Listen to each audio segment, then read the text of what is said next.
Saludos, especial para el canal Periodismo Sin Mentiras, les habla JLC. Ecuador es una caldera. Máxima tensión en Ecuador. Cientos de personas se movilizan para exigir la liberación del líder indígena Leonidas Issa. Intento de saqueos. Cierran comercios en Guayaquil y otras ciudades. La CONAIE llamó a un gran levantamiento indígena y popular, dando continuidad al paro nacional tras la detención de su líder. El presidente Lasso contra las cuerdas. Se teme lo peor. Cientos de personas se movilizaron este martes a la sede de la Fiscalía Provincial de Cotopaxi en la ciudad de Latacunga, al centro del territorio ecuatoriano, para exigir la liberación del presidente de la Confederación de Nacionalidades Indígenas del Ecuador, CONAIE, Leonidas Issa, quien fue detenido en la madrugada por el gobierno.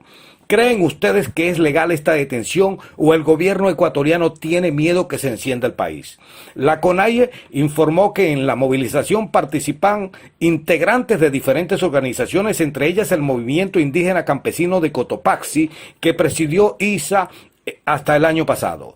En Fiscalía, Issa tuvo audiencia luego de su detención, que ocurrió en el sector Lasso, cerca de Pastocalle, en Cotopaxi, después de que este lunes comenzara un paro nacional convocado por el movimiento indígena. La organización indígena denunció que hubo manifestantes heridos por impacto de bombas lacrimógenas en el rostro y extremidades, producto de la represión policial. El líder indígena fue trasladado hasta la sede de la unidad de flagrancia en Quito y posteriormente llevado en helicóptero de vuelta a Latacunga.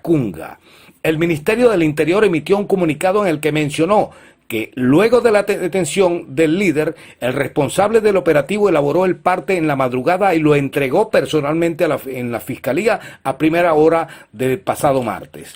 En ese comunicado, finalmente, las autoridades explican las razones del arresto, señalando que Issa fue aprehendido en flagrancia, obstruyendo la Panamericana E35. En el texto asegura que desde ahí Issa dirigía e impulsaba acciones para el recrudecimiento y radicalización de la violencia como parte del paro nacional. Previamente, el presidente de Ecuador, Guillermo Lasso, en un mensaje al país, sin mencionar explícitamente a Issa, dijo que había iniciado la detención de los autores intelectuales y materiales ejecutores de los actos violentos durante la convocatoria. Según dijo el mandatario, en la primera jornada del paro nacional se registró el incendio del patrullero, la invasión a productores agrícolas, la ruptura del parabrisas a vehículos privados y escolares, el ataque a una instalación de bombeo de petróleo, corte de agua en las comunidades, cierres y daños graves en las vías estatales.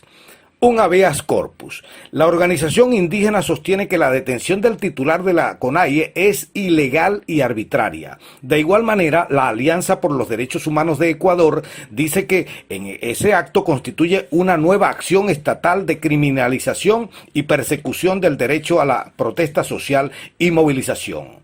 La bancada parlamentaria del movimiento Pachacutic, por su parte, calificó de secuestro el arresto de Issa e informó que analizan interponer una denuncia penal en contra quienes cometieron ese delito. Además, anunciaron que impulsarán un pedido de juicio político contra el ministro del Interior, Patricio Carrillo, a quien responsabilizaron por el arresto ilegal del dirigente. Mientras Issa sigue detenido en Latacunga, en otras partes del país continúan los bloqueos de vías como parte del paro nacional indefinido que fue convocado por la CONAIE tras un año de un infructuoso diálogo con el gobierno. Ahora la CONAIE llamó a un gran levantamiento indígena y popular con el paro nacional. El movimiento había presentado un pliego de 10 demandas al gobierno de Lasso y estas subieron a 11, siendo el primero la liberación de su máximo líder. Ante el fracaso del diálogo, la CONAIE plantea 11 demandas, entre las que destacan la reducción del precio del diésel y la gasolina extra y Ecopaís, la moratoria de un año y la renegociación de las deudas y rebaja de intereses en el sistema financiero de 4 millones de familias ecuatorianas, así como la no privatización de sectores estratégicos y la creación de empleo, entre otros. Mientras esto sucede, las pérdidas tras 2 días de paro superan los 26 millones de dólares. Los perjuicios por el paro nacional indígena se concentran en el comercio, la producción agrícola y las exportaciones de flores y de brócoli, dicen los gremios.